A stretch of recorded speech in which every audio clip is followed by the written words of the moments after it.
Assalamualaikum warahmatullahi wabarakatuh teman-teman. Bagaimana kabar kalian? Tentunya selalu baik dan juga sehat. Teman-teman, seperti biasa di video kali ini masih terus untuk mengikuti perkembangan kasus Subang. Memang ketika saya melihat di berbagai media sosial, kasus ini sudah jarang sekali yang membahas karena kasusnya sangat banyak sekali permasalahan dan juga banyak kejanggalan. Justru dengan banyaknya kejanggalan ini, yuk mari kita sama-sama memviralkannya agar cepat tuntas 100%. Banyak tadi yang japri juga di via WhatsApp ke saya, Bang, bagaimana nih kelanjutan terkait dengan kasus Subang ini?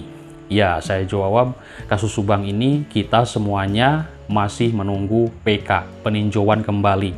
Tapi sebelum mendengar kabar nanti peninjauan kembali atau pengajuan PK yang diajukan oleh kuasa hukum dari terpidana Yosef Hidayah, kita terus untuk membahasnya, bagaimana kejanggalannya, dan begitu banyak sekali kejanggalan dari keterangan-keterangan yang di masa lalu.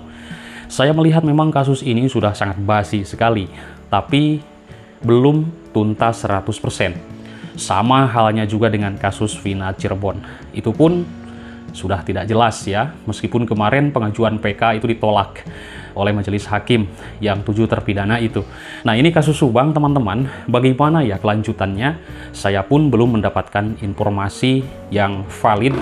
Tapi sebelum kita mendengar nanti keputusan PK yang diajukan oleh kuasa hukum Yosef, ya kita teruslah untuk membahasnya. Teman-teman, kejanggalan-kejanggalan dalam kasus ini dari pihak keluarga pun ya memang banyak sekali. Karena harusnya pihak keluarga ini yaitu terus frontal dan juga menggembor-gemborkan, memviralkan kasus Subang ini. Yang pertama yang harus kita viralkan adalah bagaimana OOJ. OOJ belum ada kejelasan sampai saat ini apakah ditahan atau tidak, berapa orang atau 1 orang, betul? Lalu yang kedua adalah kasus yayasan dan yang menaungi bina prestasi atau yang menaungi sekolah maksudnya. Nah, SMP, SMA, teman-teman. Dulu dikatakan di fakta persidangan bahwa murid-muridnya itu fiktif, tidak ada murid. Kecuali mungkin di awal-awal sekolah itu berdiri. Namun kemarin keterangan dari kepala sekolah, Pak Wahyu, ya mantan kepala sekolah, itu mengatakan sekolah itu fiktif. Lalu kalau fiktif, bagaimanakah kegiatan TU, kegiatan guru-guru, mengajar siapakah mereka, kok mendapatkan gaji dan juga dana bos turun dari negara? Ini janggal. Kemanakah uang dana bos tersebut masuk? Apakah ke rekening yayasan atau perusahaan yang dikelola keluarga Ibu Tuti almarhumah atau ke rekening pribadi buat memperkaya diri atau dipakai untuk pribadi? Ini saya yakin ketika OOJ dan juga kasus dugaan TPPU ini terbongkar, maka uang yang masuk akan terdeteksi, akan terbongkar, lalu kemanakah uang keluar? Nah, lalu siapakah yang menerima? Betul sekali, banyak yang mengatakan dari para YouTuber dan juga netizen, ini akan ada efek domino, akan menyebar ke sana kemari kasus ini, dan akan banyak yang terlibat. Nah, keterangan dari Pak Dedi, mantan bendahara, yang saya dengar di komal media sosial yang lain mengatakan akan ada tersangka dari sekolah 2 orang, dari yayasannya 1 orang. Itulah yang dikatakannya. Ya, semoga saja cepat-cepat di tahun-tahun ini, sekarang sudah hampir berakhir ya, tahun 2024 ini kasus Subang masih menggantung, berarti hampir 4 tahun lamanya. Lalu yang ketiga adalah ketiga tersangka. Ini menjadi perdebatan.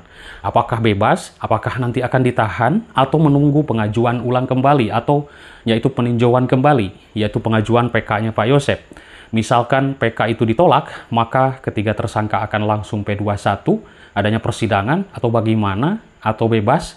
Ini belum ada kelanjutan pemberitaannya. Teman-teman, pemberitaan terakhir hanya pemeriksaan, yaitu terkait kesaksian Pak Kades Indra Zainal, kesaksian terkait obstruction of justice. Kenapa ada obstruction of justice dalam kasus pembunuhan Ibu Tuti dan Amalia ini? Ini bukan kasus biasa berarti, teman-teman, ketika adanya OOJ.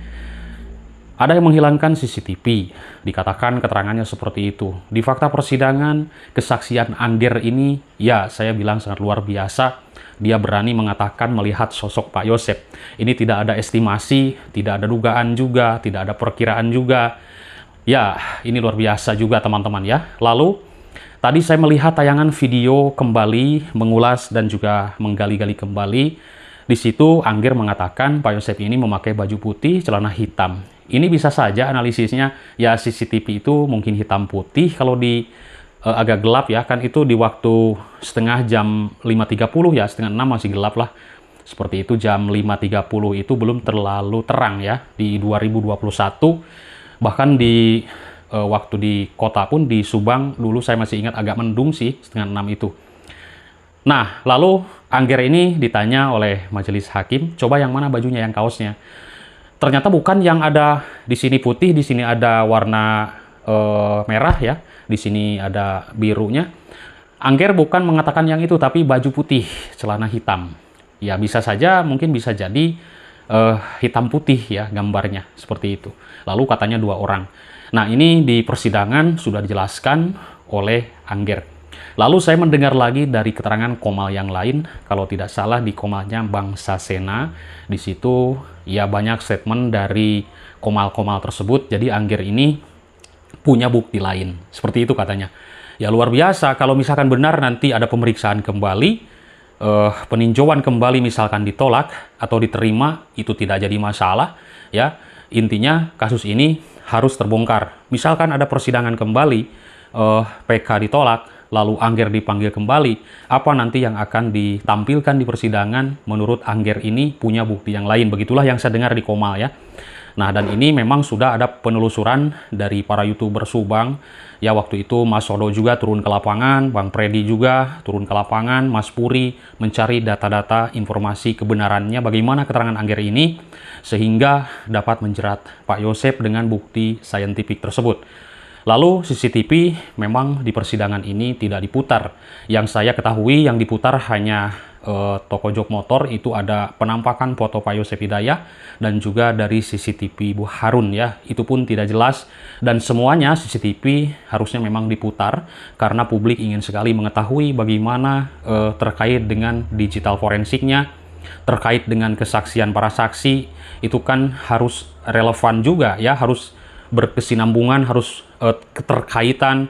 Misalkan Pak Yosep memakai baju apa, lalu terlihat di CCTV pun bagaimana, seperti itu. Kualitas gambarnya bagaimana, ini harus jelas. Nah, banyak yang mengatakan bahwa ada persidangan, persidangan tidak benar katanya, seperti itu ya, sesat. Kalau saya kenapa tidak mengatakan seperti itu, karena saya bukan ahli hukum. Apakah persidangan itu benar, apakah persidangan itu sesat? Yang jelas, di persidangan itu ada keterangan saksi, ada keterangan ahli, dan juga banyak petunjuk di situ, dan juga keterangan dari JPU, dari para kuasa hukum, dan juga dari majelis hakim.